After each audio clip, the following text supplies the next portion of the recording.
देखो बच्चों, अपन मनोविज्ञान के चैप्टर करेंगे, साइकोलॉजी की कंप्लीट 5 यूनिटों में कंप्लीट चैप्टर करेंगे। ठीक है। मनोविज्ञान की उत्पत्ति के बारे में सबसे पहले मनोविज्ञान क्या होता है।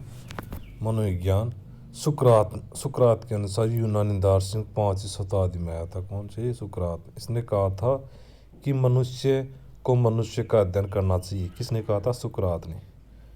जबकि इसके सुकरात के शिष्य थे, ये कहाँ के दार्शनिक थे? यूनानी दार्शनिक थे 5वीं सदी में। इसके बाद में प्लेटो ने कहा ईश्वर, प्रकृति एवं मनुष्य एक दूसरे के साथ बंधे हुए हैं, इन्हें अलग नहीं किया जा सकता।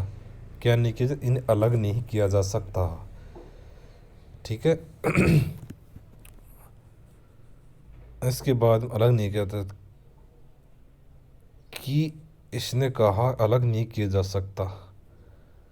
कहा कि पंच तत्वों से प्रकृति का निर्माण हुआ है, इन्हीं तत्वों से मनुष्य का निर्माण हुआ है। किसने कहा था? ईश्वर, प्रकृति, मनुष्य एक दूसरे से, प्लेटो ने। जबकि मनुष्य का निर्माण आत्मा भाव परमात्मा पाई जाती है। मनुष्य में क्या क्या पाई जाती है? आत्मा पाई जाती है, भाव पाई जाती है, परमात्मा पाई जाती है। इन्होंने कहा कि आत्मा ही परमात्मा। किसने कहा था? प्लेटो ने। किसने कहा था? प्लेटो ने कहा आत्मा ही परमात्मा है। प्लेटो के शिष्य कौन थे? अरस्तु कब आया था? 384 ईस्वी में। ये दार्शनिक थी, एक दार्शनिक था। आत्मा का अध्ययन इसे मनोविज्ञान, इसको प्राचीन मनोविज्ञान का जनक भी कहते हैं। किसको? अरस्तु को। ठीक है। आत्मा का अध्ययन किसने किया था? सबसे पहले आत्मा ही परमात्मा है। किसने कहा था? प्लेटो ने कहा। जबकि आत्मा का अध्ययन किसने? अरस्तु ने। जिसे अरस्तु को क्या कहते हैं? प्राचीन मनोविज्ञान का जनक। काल्सनिक के अनुसार क्या बताया गया है बच्चों? इसका मानना है कि मनोविज्ञान के वास्तविक जनक प्लेटो हैं, क्योंकि सबसे पहले आत्मा का अवधारणा प्लेटो ने दी थी। सही बता रहे, प्लेटो ने दी थी। ठीक है। डेकार्त के अनुसार 1596 से 1650 इसने भौतिक व दर्शन के क्षेत्र में विद्वान प्राप्त किया।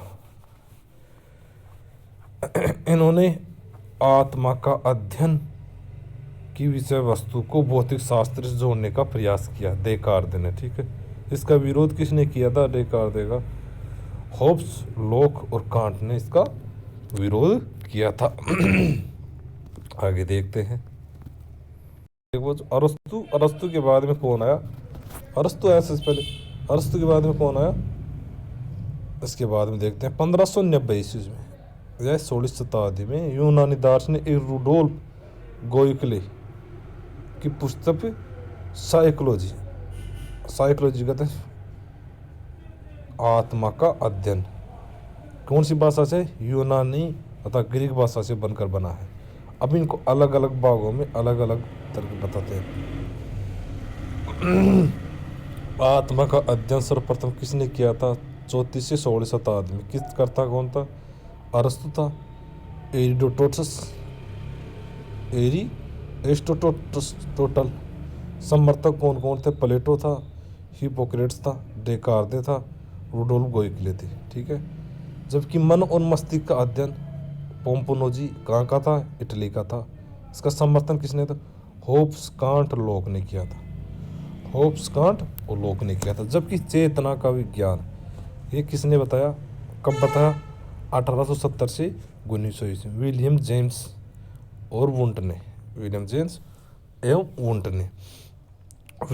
ये पहले विद्वान थे जिन्होंने दर्शन शास्त्र से मनोविज्ञान की विषय वस्तु को अलग किया। ये पहले इन्होंने कहा कि दर्शन शास्त्र से मनोविज्ञान को विषय वस्तु से अलग किया। ये पहले विद्वान थे विलियम जेम्स। इसकी पुस्तक द प्रिंसिपल ऑफ साइकोलॉजी, इसे आधुनिक व अमेरिका मनोविज्ञान का जनक माना जाता है। किसको? विलियम जेम्स को। विलियम जेम्स की पुस्तक द प्रिंसिपल ऑफ साइकोलॉजी। ठीक है। वुंट वुंट ने मनोविज्ञान की पहली प्रयोगशाला जर्मनी में जर्मनी के कार्ल मार्क्स विश्वविद्यालय में लिप्जिंग 1879 में प्रयोगात्मक मनोविज्ञान का जनक कहा जाता है। ऐसे कह रहे हैं कि वुंट ने मनोविज्ञान की पहली प्रयोगशाला जर्मनी के कार्ल मार्क्स विश्वविद्यालय के लिप्जिंग में प्रयोग किया 1879 में। ठीक है। इसके समर्थक कौन कौन थे? टिचनर थे, चेडविक थे, जेम्स सेली थे। ठीक है। और ऐसे बताते हैं चेतना न चेतना सबसे कम समय तक चलता है। चेतना न चेतना सबसे कम समय तक चलता है। 30 वर्ष तक चला था। ये तो 30 वर्ष तक चला था। 30 वर्ष तक देखते हैं कब से कब चला था। देख लो 30 वर्ष तक 1870 से 1890 सबसे कम समय तक चला ये मात्र। कौन सा? चेतना का। ठीक है। फिर इसके बाद में आते हैं विलियम मैकडूगल। विलियम मैकडूगल क्या कहते हैं कि 1900 ईस्वी में इसकी the out of line psychology, इसने चेतना का एक बुरा शब्द बताया। किसने? विलियम मैकडूगल ने 1900 ईस्वी में चेतना एक बुरा शब्द बताया। मनोविश्लेषणवाद 19वीं शताब्दी में इसके जनक समर्थन कौन थे? Sigmund Freud. इसने चेतना के 3 रूप माना। कितने रूप माना? 3।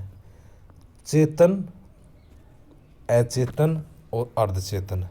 अर्धचेतन अचेतन कितना परसेंट होता है? 90% होता है। जबकि चेतन कितना परसेंट होता है? तो 10% होता है। बर्फ के टुकड़े का प्रयोग किया इसने किसने? इसने एक बर्फ के टुकड़े का प्रयोग किया। मनोविज्ञान केवल अर्धचेतन तथा अचेतन विषय वस्तु का ही अध्ययन करता है। अर्धचेतन अचेतन विषय वस्तु का ही अध्ययन करता है मनोविज्ञान। मनोविज्ञान की परिभाषा ही बताते हैं अपन अलग अलग विद्वान के अनुसार। वाटसन के अनुसार बताया गया मनोविज्ञान व्यवहार का धनात्मक विज्ञान है। इस एक तो ये बताया धनात्मक विज्ञान है। और इन्होंने कहा कि मुझे कोई बालक दो जो चाहे वो बना दूंगा, एक ये बताया इसने। वुडवर्थ के अनुसार मनोविज्ञान सामाजिक वातावरण में होने वाला व्यवहार का अध्ययन है। सामाजिक वातावरण में होने वाला व्यवहार का अध्ययन किसने? वुडवर्थ ने बताया। जबकि बोरिंग ने बताया मनोविज्ञान मानव प्रकृति का विज्ञान है। क्या बताया? बोरिंग मानव प्रकृति का विज्ञान है। बोरिंग क्या शब्द है? बोरिंग परिभाषा बता रहे हैं। पिल्सबरी के अनुसार संतोषजनक रूप में व्यवहार में वैज्ञानिक अध्ययन है। पिल्सबरी ने। ठीक है। आगे देखते हैं उसके बाद में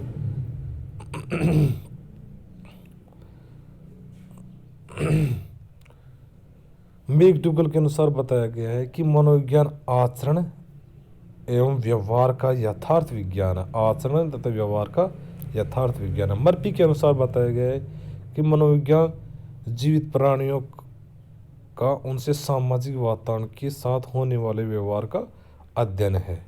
मर्फी बताया है। जबकि स्किनर के अनुसार मनोविज्ञान अनुभव पर आधारित व्यवहार व अनुभव का आधारभूत विज्ञान है। इसने बताया अनुभव पर आधारित व्यवहार का अनुभव का आधारभूत विज्ञान है। किसने? स्किनर ने बताया। ठीक है। अनुभव पर आधारित व्यवहार का अनुभव का आधारभूत विज्ञान है, स्किनर ने बताया। वुडवर्थ ने बताया मनोविज्ञान के अर्थ की यात्रा की परिभाषा की थी। इसने कहा था वुडवर्थ के अनुसार मनोविज्ञान सबसे पहले आत्मा का किया, फिर इसके बाद में मन का किया, फिर चेतना का किया, चेतना का त्याग किया, अब व्यवहार के स्वरूप में अपनाया जाता है। वुडवर्थ के अनुसार मनोविज्ञान तो मनोविज्ञान नहीं है। क्या क्या बताया? मनोविज्ञान है किसके अनुसार बताया? मनोविज्ञान कैसी है? विधायक है, सकारात्मक है, धनात्मक है, व्यवहारात्मक है, अनुपयुक्त है। कैसी है मनोविज्ञान? अनुपयुक्त। जबकि मनोविज्ञान नहीं है, नियामक नहीं है, अनुपयुक्त है। अनुपयुक्त ने अनपयुक्त। आदर्शात्मक है। ये नहीं है मनोविज्ञान, ये तो नहीं है। ठीक है। और ये है थॉर्नडाइक के अनुसार बताया गया है कि शिक्षा मनोविज्ञान के आधार पर शिक्षक प्रशिक्षकों की शुरुआत सबसे पहले 1900 ईस्वी में अमेरिका में की गई थी, जबकि उनके देश में, भारत के देश में 1920 ईस्वी में शुरू किया गया था। ठीक है। अमेरिका में शिक्षक प्रशिक्षण की शुरुआत हुई जॉन डीवी के अनुसार सर्वप्रथम। कब हुई थी? जॉन डीवी के अनुसार सर्वप्रथम कहाँ पे हुई थी? शिक्षक प्रशिक्षण की शुरुआत कहाँ पे हुई थी? अमेरिका में सर्वप्रथम। सही कह रहे हैं। आगे देखते हैं शिक्षा का अभिप्राय। शिक्षा का अभिप्राय देखते हैं। शिक्षा किस शब्द से बना? सिक्स प्लस एस, शिक्षा से बना है एजुकेशन।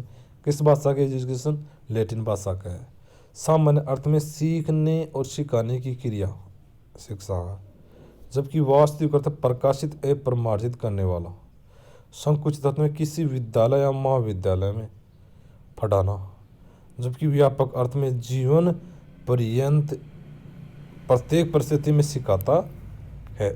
क्या है? शिक्षा, व्यापक रूप से।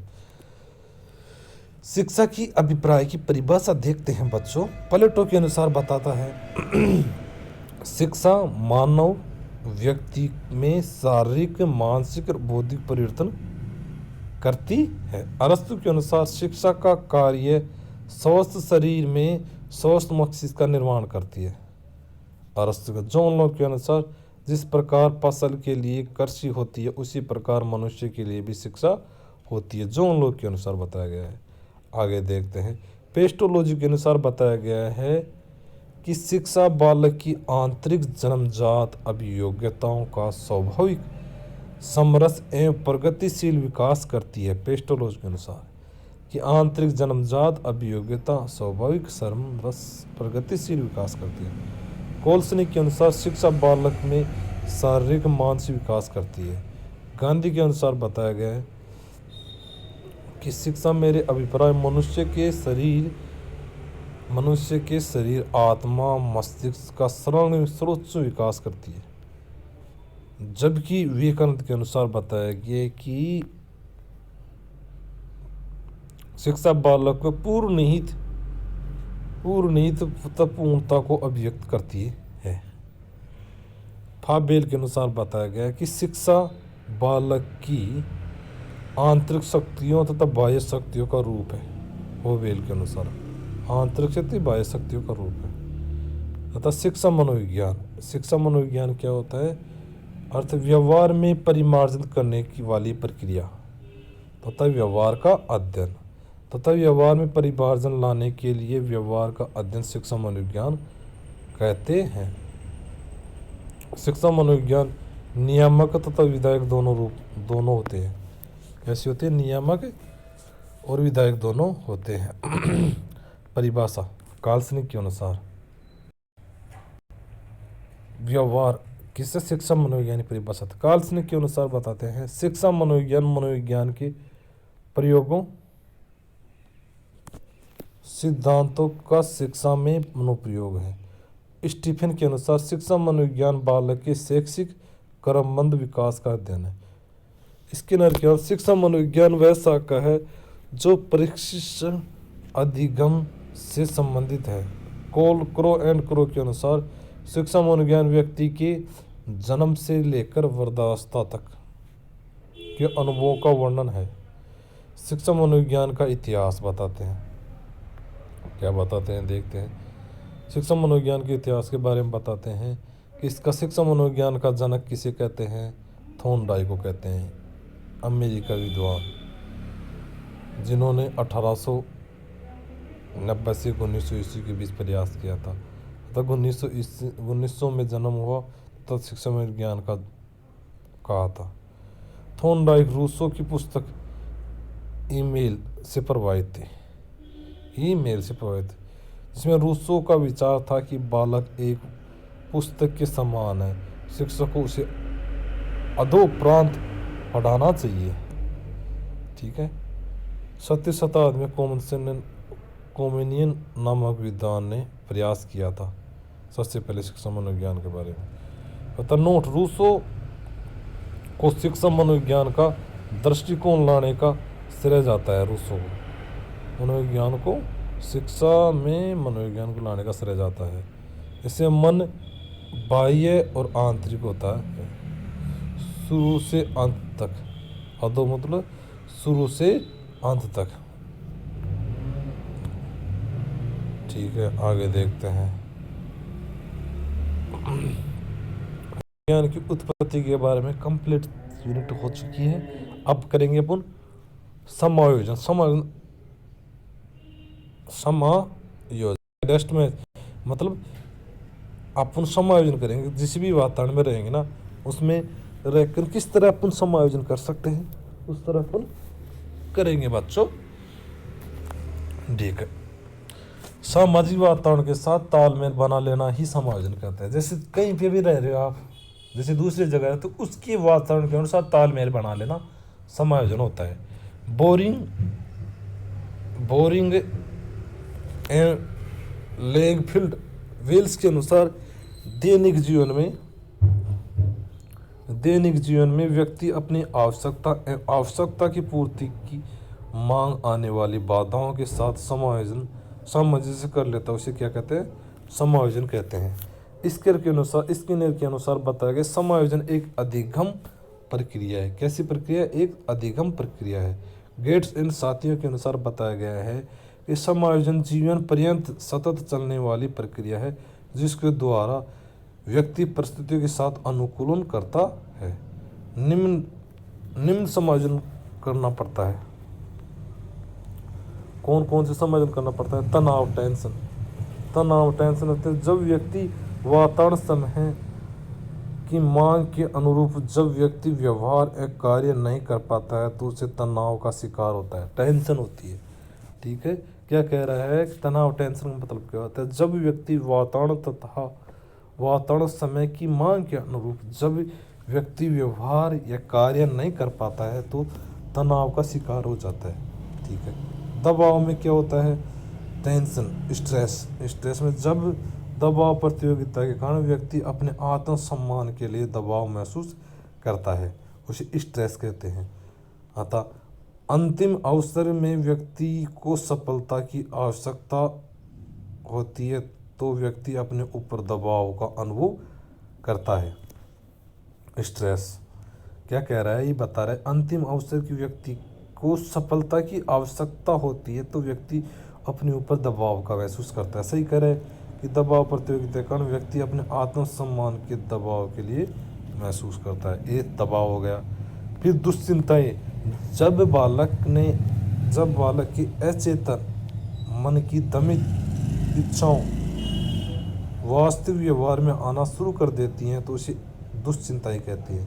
मन में दबी हुई बात याद आ जाना दुश्चिंता कहते हैं। बुगनासा करता कुंठा, किसी इच्छा या आवश्यकता में बाधा पड़ने पर व्यवहार में उत्पन्न होने वाला संवेगात्मक तनाव ही बगनासा कहलाता है। बार बार प्रयास करने के बाद भी जब बालक सफलता प्राप्त नहीं होता है तो बगनासा या कुंठा का शिकार हो जाता है। द्वंद, एक ही समय ही विरोधी तथा समान शक्तियों का जागृह होती है। जैसे IAS या RS परीक्षा तो धुंध हो गया। उपयुक्त परिस्थितियों के समय जब एक व्यक्ति अपने आप को समायोजन नहीं कर पाता है तो असामाजिक तथा कुसमायोजन मानसिक रोगी पागल हो सकता है, इसलिए इसे समायोजन करना पड़ता है। समायोजन तंत्र के उपाय कौन कौन से हैं देखते हैं। जब एक व्यक्ति तनाव, दबाव, द्वंद्व, दुश्चिंताएं आदि फिर बगनासा की स्थिति में होता है तो तब उसे कुसमायोजन होने से बचाने के लिए मनोविज्ञान में कुछ उपाय वर्णित किए गए हैं, जिन्हें समायोजन उपाय तथा समायोजन तंत्र कहते हैं। ये 4 उपाय हैं: प्रत्यक्ष, अप्रत्यक्ष, आक्रामक उपाय और क्षतिपूर्ति उपाय। ठीक। ठीक है। प्रत्यक्ष उपाय कौन कौन से? बाधा निवारण। सबसे पहले बाधा निवारण क्या होती है? काला टीका लगाना, गले में ताबीज पहना, ये बाधा निवारण होते हैं। निर्णय या निष्कर्ष द्वंद्व, जब व्यक्ति द्वंद्व की स्थिति में होता है तो निर्णय लेना, ये करूं, मैं IAS बनूं या RS बनूं, ये द्वंद्व की स्थिति में हो जाता है। निर्णय लेना मुश्किल हो जाता है उसका। निष्कर्ष, ठीक है। मार्ग परिवर्तन में क्या होता है? जब बनना था शिक्षक बन गया पटवारी, ये क्या होगा? मार्ग परिवर्तन हो गया। कार्य की प्रकृति अलग हो जाती है, मार्ग परिवर्तन हो गया। लक्ष्य प्रतिस्थापन क्या होता है? कार्य की प्रकृति समान है तो लक्ष्य प्रतिष्ठा समान होगी। यानी कि जैसे बनना था मेरे को लक्ष्य जैसे बनना था मेरे को फर्स्ट ग्रेड, लेकिन बन गया मैं थर्ड ग्रेड, तो लक्ष्य तो सेम हो गया ना इसमें, तो इसमें कोई दिक्कत नहीं। जब बनना था मेरे को IAS और बन गया मैं RS, तो कोई दिक्कत नहीं है, बनना था तो बन गया, लक्ष्य प्रतिस्थापन हुआ है। आगे चलते हैं। अप्रत्यक्ष उपाय में क्या होता है? दमन में क्या होता है? जब इच्छा होते हुए भी इच्छाओं का दमन करना अप्रत्यक्ष उपाय होता है। अप्रत्यक्ष में दमन करता है, जब इच्छा होती है भी इच्छाओं का दमन करना। मन को समझाना, नकारना, मना करना। अंत्यारोपण, जब कोई व्यक्ति किसी से प्रेम करता है तो उसकी याद में उसकी वस्तुओं से प्रेम दर्शाता है, तो अंत्यारोपण हो गया। क्या हो गया? अंत्यारोपण।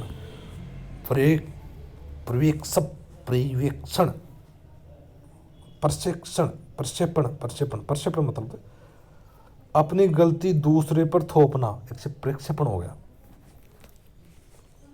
अब देखते हैं अगला, यह प्रत्यक्ष उपाय है। प्रत्यागमन और पलायन, पलायन या पृथक्करण, इनको अंतर का समझाते हैं आपको। एक सेकंड, ठीक है। प्रत्यागमन और पलायन, पृथक्करण, विस्थापन। जगह विस्थापन का मतलब होता है कुछ समय बाद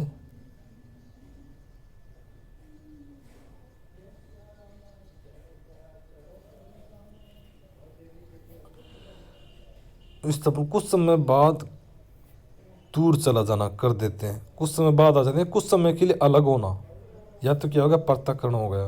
विस्थापन क्या होता है? कुछ समय बात करना बंद कर देता है, जैसे विस्थापन होगा, जैसे कि कुछ समय के लिए दूर चले जाना, पृथक्करण हो गया। और विस्थापन का तो कुछ समय के लिए बात करना बंद कर देता है, उसे क्या कहते हैं? विस्थापन हो गया। और प्रत्यागमन, पलायन क्या होता है? परिस्थिति से दूर जाकर समायोजन करना, गमन करना, जैसे शहर छोड़कर ग्राम में चला जाना, ये प्रत्यागमन हो गया, पलायन हो गया। आश्रित होना, दूसरे के प्रति आश्रित होना। युक्तिकरण क्या होता है? औचित्य स्थापन, जब कोई व्यक्ति उपाय खोजना, जैसे लोमड़ी के खट्टे अंगूर, क्या कहते हैं? उपाय खोज रहे हैं, युक्तिकरण, औचित्य स्थापन। शोधन, मार्गीकरण, शुद्धिकरण, उदात्तीकरण, समाज में फैली बुराइयों से को हटाकर नए रीति रिवाज बनाना, शोधन, मार्गीकरण हो गया, तो शुद्धि, ठीक है।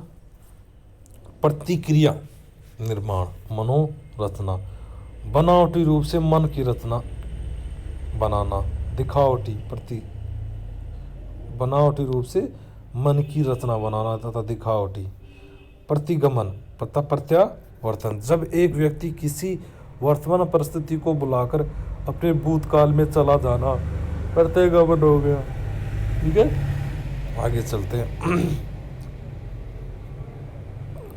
जैसे बचपन की था। आत्मीकरण तथा तादात्मीकरण क्या होता है? आत्मिक तथा तादात्मीकरण क्या होता है?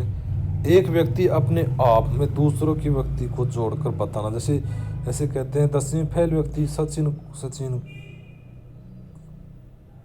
की नकल कराते हैं। आक्रामक उपाय कौन कौन से होते हैं? प्रत्यक्ष और अप्रत्यक्ष उपाय होते हैं। जैसे क्षतिपूर्ति उपाय में कौन से होते हैं? एक लड़की छोटी है तो ऊंची हील की चप्पल पहनकर अपने उपाय खोजती है, जैसे प्रत्यक्ष और अप्रत्यक्ष। अब देखते हैं मानसिक स्वास्थ्य, लाडेन के अनुसार बताया, लाडेल के अनुसार वह व्यक्ति मानसिक रूप से स्वस्थ है जो सामाजिक वातावरण के दरार पर जीना पसंद करता है। उसे कहते हैं लाडेर के अनुसार सामाजिक वातावरण में जीना पसंद करता है। ल्यूकन के अनुसार मानसिक रूप से स्वस्थ व्यक्ति स्वयं खुशी रहता है तथा दूसरों को सुखी रहता है तथा अपने बालकों को सुनागरिक बनाता है और शेष बची हुई ऊर्जा का उपयोग जन कल्याण के लिए करता है। उसे कहते हैं स्वस्थ मान। ल्यूकिन के अनुसार मानसिक स्वास्थ्य के लिए व्यक्ति के लक्षण कौन कौन से? दिनचर्या नियमित हो, सहनशीलता हो, समायोजन क्षमता हो, निर्णय क्षमता हो, मिलनसार हो, सामाजिक कुशल हो, नेतृत्व क्षमता हो, उच्च आकांक्षा स्तर हो, ये सब होनी चाहिए। शिक्षक के मानसिक स्वास्थ्य से संबंधित कारक कौन कौन से हैं? ये शिक्षक का हो गया और एक बालक का मानसिक स्वास्थ्य हो गया। कारक बताएं। शिक्षा में क्या होता है? पद का भय होता है, कार्य का अधिभार होता है, वेतन विसंगति होते हैं, निरंकुश प्रशासन होता है, आपसी संघर्ष होता है, व्यवहार व्यवस्था संबंधी कारक होते हैं। जबकि बालक में कौन कौन से कारक होते हैं देखते हैं। बालक में होते हैं वातावरण तथा परिवार, समाज, विद्यालय, वातावरण कैसे हो, परिवार की आर्थिक स्थिति कैसी हो, मित्र मंडल कैसी हो, शिक्षक का व्यवहार कैसा है, विषय वस्तु की प्रकृति कैसी हो, वंश कर्म कैसा हो। ठीक है, ये क्योंकि अब संवेदना में से ज्ञानेंद्रिय के द्वारा किसी उद्दीपक वस्तु का प्रारंभिक अनुभव इस संवेदना कहलाता है। वुडवर्ड के अनुसार ज्ञानेंद्रियों से प्रारंभिक अनुभूति इस संवेदना है। जेम्स के अनुसार संवेदना ज्ञान प्राप्ति की प्रारंभिक मार्ग सीढ़ी है। जेम्स के अनुसार बताया गया संवेदना ज्ञान प्राप्ति का प्रारंभिक मार्ग की सीढ़ी है। क्रूज के अनुसार बताया गया है कि किसी भी जीव की किसी उद्दीपक के प्रति प्रारंभिक प्रक्रिया ही संवेदना है। क्रूज के अनुसार बताया गया किसी भी जीव की किसी उद्दीपक के प्रति प्रारंभिक प्रक्रिया ही संवेदना है। संवेदना के द्वार ज्ञानेंद्रिया कौन कौन सी हैं? आँख दृश्य संवेदना, नाक गंध संवेदना, कान ध्वनि संवेदना, जीभ स्वाद संवेदना, त्वचा स्पर्श संवेदना, मन आभासी संवेदना, मस्तिष्क मांसपेशी संवेदना। ये 5 संवेदना बताई गई हैं। ठीक है, ज्ञानेंद्रिया बता दिया गया। ठीक है, ये ध्यान रखना। त्वचा स्पर्श की होती है, जीभ स्वाद की होती है, जबकि नीचे मन आभासी संवेदना होती है और मस्तिष्क मांसपेशी संवेदना होती है। ज्ञान प्राप्ति में संवेदना की प्रक्रिया, ज्ञान प्राप्ति संवेदन सीमांत किसी भी संवेदना की एक निश्चित तीव्रता को ही हमारे द्वारा महसूस किया जाता है। निरपेक्ष सीमांत हमारी महसूस करने वाले संवेदना की स्थिति को एक निश्चित सीमा दूरी होती है। विभेद सीमांत 2 अलग अलग प्रकार की संवेदनाओं को पहचानना विभेद सीमांत होती है। ठीक है, ज्ञान की प्रक्रिया के पद कौन कौन से हैं? संवेदना में क्या बताया गया है? संवेदना में सर्वप्रथम ज्ञानेंद्रियों के द्वारा किसी भी प्रकार की प्रतिक्रिया का होना, महसूस करना संवेदना का। अवधारणा में क्या होता है? संवेदना के बाद जब हम ध्यान को सही में केंद्रित रखते हुए उसमें समझ विकास का प्रयास करते हैं तो वह अवधारणा है। प्रत्यक्षीकरण क्या होता है? संवेदना के बाद ज्ञान का उसके साथ जुड़ जाना तथा उद्दीपक की महसूस पैदा होना प्रत्यक्षीकरण कहलाता है। पाठ्य के अनुसार बताए संवेदना व अर्थ का योग प्रत्यक्षीकरण को होता है। भाटिया के अनुसार। ठीक है, रायबर के अनुसार बताए संवेदना के प्रत्यक्ष अनुभव का ज्ञान होना तथा उसकी व्याख्या होना प्रत्यक्षीकरण होता है। संवेदना की विशेषता अद्वितीय होना, विस्तार होना, अवधि होना, स्पष्टता होना, ये सब हो गए। ठीक है, ये यूनिट नंबर 1 हो चुकी है बच्चों। इसमें क्या क्या हो गया, मनोविज्ञान की उत्पत्ति के बारे में हो गया, मानसिक स्वास्थ्य यानी कि मानसिक स्वास्थ्य होना संवेदना के कारण हो गया, और एक समायोजन हो गए। 2-3 टॉपिक हो चुके हैं इसके अंदर। ठीक है बच्चों, थैंक यू।